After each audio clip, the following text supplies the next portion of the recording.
Sempre disseram que a minha vida era a de uma mulher que desapareceu e, tragicamente, foi encontrada morta. Mas a verdade é que o caixão que eles enterraram estava vazio. Ou melhor, ele continha os restos de outra pessoa, uma completa desconhecida que, por um erro médico e burocrático, foi identificada como sendo eu. O dia do meu funeral foi o dia em que minha nova vida começou. Eu vi de longe o meu próprio caixão ser levado. Vi minha família chorar. Vi meu noivo, Gabriel, devastado, e senti um nó na garganta que era metade tristeza pela dor deles, metade alívio pela minha liberdade. Naquele momento, eu não era mais a Alice Guedes, filha de um empresário poderoso, com um futuro já traçado e um casamento iminente. Eu era apenas uma testemunha anônima da minha própria morte. Se você gosta de histórias que prendem a respiração, se inscreva agora no canal para não perder nenhuma. Porque aqui, os finais felizes têm um preço, e você nunca vai saber qual é. Meu nome é Alice Guedes, e durante anos minha vida foi um luxo dourado e asfixiante. Enquanto todos achavam que eu era a herdeira perfeita, a noiva ideal e a filha obediente, eu sabia que a verdade oculta era bem mais sombria. Meu pai, um magnata do setor imobiliário, não via em mim uma filha, mas uma peça estratégica para negócios e alianças. Ele me prometeu a Gabriel, o filho de um de seus maiores concorrentes, para selar uma fusão de empresas. Gabriel, por sua vez, era um homem decente e apaixonado, mas a nossa relação, embora genuína, estava condenada desde o início. Ele nunca saberia a extensão dos segredos que eu guardava, nem a pressão que meu pai exercia. Minha rotina era uma sucessão de eventos de caridade, jantares de gala e sessões de fotos para revistas de negócios. Meu pai controlava cada passo, cada amizade, cada decisão. Eu vivia sob a sombra de um controle absoluto, e a pressão para ser a filha perfeita estava me destruindo. Eu tinha tudo, menos liberdade. Meu pai dizia que a felicidade era uma ilusão, e que o dever vinha antes de qualquer sentimento. Ele construiu a minha prisão com paredes de mármore e grades de ouro, e eu, tola, levei anos para perceber que a chave para a liberdade estava em quebrar a fechadura, mesmo que isso significasse deixar tudo para trás. O meu desaparecimento foi a minha única saída. Por trás das paredes de vidro e concreto da nossa cobertura no centro de São Paulo, eu carregava um segredo que me corroía. Para o mundo, eu era a impecável Alice, a joia da coroa de uma das famílias mais ricas da cidade. Mas por dentro, eu era uma prisioneira, uma marionete que dançava conforme a música do meu pai. O segredo era sobre o meu irmão, Lucas. Ele tinha uma doença rara e incurável, e vivia em uma clínica de tratamento intensivo no interior, mantido em segredo da imprensa e do círculo social da minha família. Apenas eu e meu pai sabíamos. Eu o visitava em segredo, levada pelo motorista de confiança de meu pai, e era a única vez que eu me sentia verdadeiramente humana. Meu pai me proibia de falar sobre Lucas com qualquer um, alegando que isso prejudicaria a reputação da família, e pior, poderia ser usado como chantagem. A doença de Lucas era um tabu, uma vergonha a ser escondida. Meu pai usava a situação para me controlar, dizendo que qualquer deslize meu poderia comprometer o tratamento de Lucas. Minha vida se resumia a esconder esse fato e a atender às expectativas do meu pai, sempre com o medo de que a verdade sobre meu irmão viesse à tona. O meu noivado com Gabriel foi o auge dessa opressão, pois meu pai deixou claro que o casamento era a última peça de um tabuleiro que ele estava movendo, e que não havia espaço para sentimentos ou hesitação. Eu estava me afogando, e a única boia de salvação que eu conseguia enxergar era sumir. Tudo mudou no dia em que o corpo de uma mulher, com uma aparência muito similar à minha e vestindo as mesmas roupas que eu usava na noite anterior, foi encontrado em um rio. Era o dia seguinte à noite em que eu fugi. Eu tinha planejado a fuga por meses, estudando rotas, poupando dinheiro e criando uma identidade falsa. Meu plano era simples: desaparecer e recomeçar em uma cidade pequena, onde ninguém me conhecesse. Mas o destino tinha outros planos. Eu estava em um ônibus para o interior quando vi a notícia no celular. Herdeira da família Guedes é encontrada morta. O mundo parou. Meu coração disparou.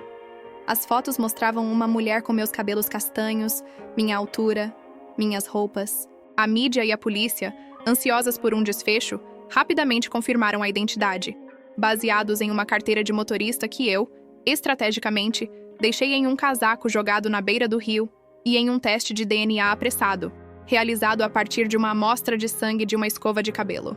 Foi nesse momento que percebi que a minha fuga, por pura e incrível coincidência, tinha se tornado a minha morte oficial. Minha morte não foi um ato de desespero, foi um acidente de sorte, e nada mais seria como antes. Eu era oficialmente Alice Guedes, a mulher que morreu, e isso me deu a liberdade que eu tanto ansiava, mas também um peso indescritível na consciência. Eu não podia mais ficar parada. O peso de ver a minha família sofrendo e de saber que uma mulher inocente havia sido enterrada em meu nome era insuportável. Eu decidi que precisava voltar, mas não como a Alice Guedes que todos conheciam. Eu precisava de uma estratégia, de um plano que me permitisse provar que estava viva sem me colocar novamente sob o controle de meu pai. Então comecei a investigar o caso de forma anônima. Troquei meu nome para Ana e comecei a trabalhar em uma cafeteria, economizando cada centavo para me sustentar enquanto buscava a verdade. A minha primeira pista foi a matéria de jornal sobre o funeral. O repórter que cobriu o caso, Carlos, parecia ter tido dúvidas sobre a rapidez da identificação. Ele mencionou uma falha no procedimento de análise de DNA e a falta de uma investigação mais aprofundada. Eu o encontrei no Instagram e comecei a segui-lo. Suas postagens e stories mostravam seu dia a dia, sua rotina. Observei cada detalhe. Seus hábitos de ir à mesma lanchonete todos os dias, as horas em que ele estava online, os lugares que ele frequentava. Aos poucos, a investigação do caso virou a minha única forma de sobrevivência. Eu não estava apenas buscando a verdade, estava buscando a mim mesma. Eu me aproximei de Carlos com um pretexto de uma matéria e comecei a fornecer a ele informações anônimas, usando um e-mail falso. Encontrei o nome da mulher que havia sido enterrada no meu lugar. Era uma estudante universitária que havia desaparecido na mesma época.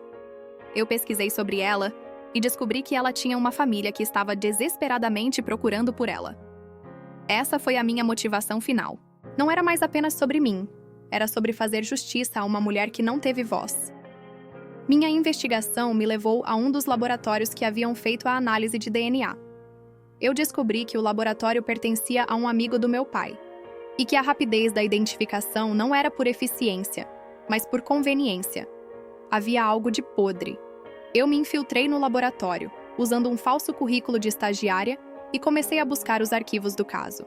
Lá, encontrei o resultado de um segundo teste de DNA, um teste confidencial que confirmava que a amostra de sangue da escova de cabelo não era minha, mas o resultado foi arquivado. Eu percebi que meu pai tinha sido o mandante de tudo. A morte falsa não foi um acidente. Foi o seu jeito de me dar uma saída, me proteger do mundo exterior, para me manter fora de seu caminho enquanto ele manipulava os negócios, e talvez me impedisse de descobrir sobre Lucas. A verdade me atingiu como um soco no estômago. Eu não era uma vítima da sorte. Eu era uma vítima de um jogo de poder de meu pai. Eu me senti usada e manipulada. O meu pai era um homem capaz de enterrar uma desconhecida e me dar como morta para garantir o sucesso de seus negócios. Ele me deu a falsa liberdade para garantir o seu poder, e isso era algo que eu não podia perdoar. Eu juntei todas as provas. O resultado do DNA arquivado, a troca de e-mails entre o meu pai e o dono do laboratório, e uma gravação de uma conversa que eu fiz com um ex-funcionário do laboratório, que me confirmou toda a história. Eu estava pronta para o meu retorno. Naquela noite, quando o jantar anual de gala da minha família estava em andamento, percebi que era agora ou nunca. Eu usei um vestido preto e um par de óculos escuros, mantendo o meu cabelo solto para que as pessoas não me reconhecessem de cara. Eu entrei no salão de festas do hotel, onde a elite da cidade estava reunida, e me misturei à multidão. A festa estava em seu auge, com luzes brilhantes, música alta e risadas falsas. Meu coração batia tão forte que eu podia ouvi-lo. Se eu fizesse o que estava prestes a fazer, poderia perder a oportunidade de ter uma vida normal e ser jogada de volta para a minha antiga prisão. Mas se eu não fizesse nada, meu pai continuaria impune, e a família da mulher inocente nunca teria paz. Eu não podia permitir isso. Eu segurei uma pequena pasta preta nas mãos, onde estavam todas as provas. O meu plano era simples: me aproximar do palco, onde meu pai estava prestes a fazer o seu discurso, e expor a verdade para todos. Eu me movi lentamente, desviando de pessoas, evitando o contato visual, até que cheguei perto do palco. Meu pai subiu, sorrindo e acenando para a plateia. Ele parecia um rei em seu trono, e eu era a sombra que ele pensava que tinha enterrado. Então, ele começou a falar sobre o sucesso de sua empresa, e para minha surpresa, mencionou o meu nome. Minha filha, Alice, que nos deixou tão cedo, é a inspiração para tudo o que faço hoje. Seu legado vive em nosso trabalho. Ele mentia com a maior naturalidade, e eu senti uma onda de raiva me dominar. Naquele momento, eu soube que não podia mais me esconder. Eu o encarei, tirei os óculos escuros e subi no palco. A música parou, e todos os olhares se voltaram para mim. O sorriso de meu pai se desfez, e seu rosto se transformou em puro choque. Ele tentou falar, mas as palavras não saíam. Era a minha vez. No fim, a verdade veio à tona. Eu segurei a pasta em minhas mãos e comecei a falar. Minha voz no começo era trêmula, mas a cada palavra ela ficava mais forte. Eu contei a minha história. O controle do meu pai, a doença de meu irmão, a minha fuga e a chocante revelação sobre a identidade da mulher que foi enterrada em meu lugar. As provas estavam em minhas mãos, e eu entreguei o dossiê para Carlos, que estava na plateia e filmava tudo com seu celular. A repercussão foi imediata. As câmeras de TV que estavam cobrindo o evento capturaram tudo. Meu pai, ao ver que estava acabado, tentou me puxar para o lado, mas eu recuei.